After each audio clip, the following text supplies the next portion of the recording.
Hi everyone, hope you're doing well today. I wanted to talk more about some directions. So we've talked about a couple different ones. First then directions, so two-step directions.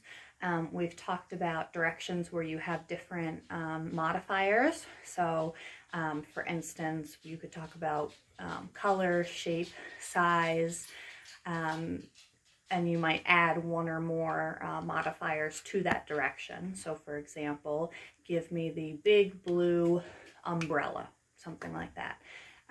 We've also talked about spatial directions where you talk about a location. So put the ball under the chair, things like that.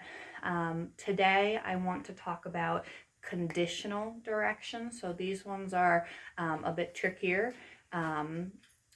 So for this one, my activity that I had posted earlier with the two-step directions, I'm going to repost that because it does have some conditional directions in it. So it has a couple different animal cards that look like this, and some of the, here I'll bring up the, so some of the directions, they have a little C on them, so that way you know that it's a conditional direction. So for example, these are factual conditional directions. So if you are a girl, give me the bear card. So they could give you the bear card if they were a girl. If they're a boy, they're not going to follow the direction. Here's another factual one. If you have a brother, circle the duck. So they could circle the duck, again, if they have a brother. If they don't, they won't do anything. This one is more like based on a preference. So if you like chocolate, turn the bunny over. So you flip the bunny over. And again, you would be the ones to determine if they like chocolate or not. Let's see. Another factual one, if you are 6 years old, point to the frog. So if they're 6, they would point to it. If not, they wouldn't do anything. There's a couple more different ones on there, but I'll show you the other direction activity that I'm adding on here. So this one, it has 2 pages on it. So the first one is just the directions, and it has a bunch of different scenarios that you can go through with them. And then the second sheet is a little printout where, again, if you want to print it out, you can. If not, you can just have them point to items. So for example, if the car is in the box, circle it or color it or point to it.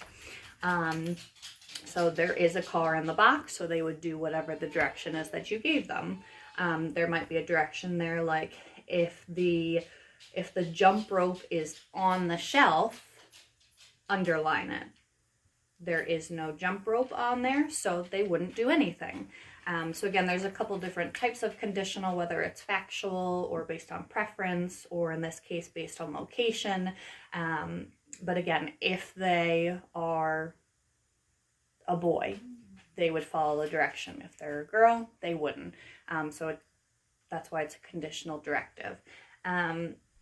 If you didn't want to use any of these activities, you could just do, something based on an everyday activity that you're doing at home. So for instance, maybe if you're coloring, each time they want a new color, you could say to them, if you like green beans, take the blue, and see if they would be able to follow that direction.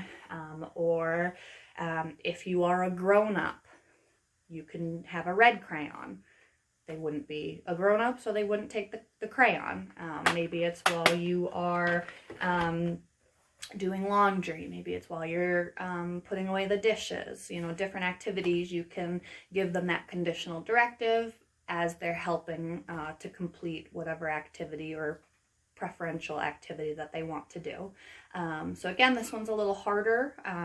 So some of your friends might be better off continuing to work on those 2 steps. So first then directions, or the ones with modifiers. So big blue car, or the spatial direction, so based on location, under the shelf or in the box. But again, I'm just sharing what some of my friends are able to work on. So if you want to try it out, go for it. If not, you're welcome to review some of those previous videos and work on some of those easier activities, okay? So have a good afternoon, and I'll see you guys later. Bye.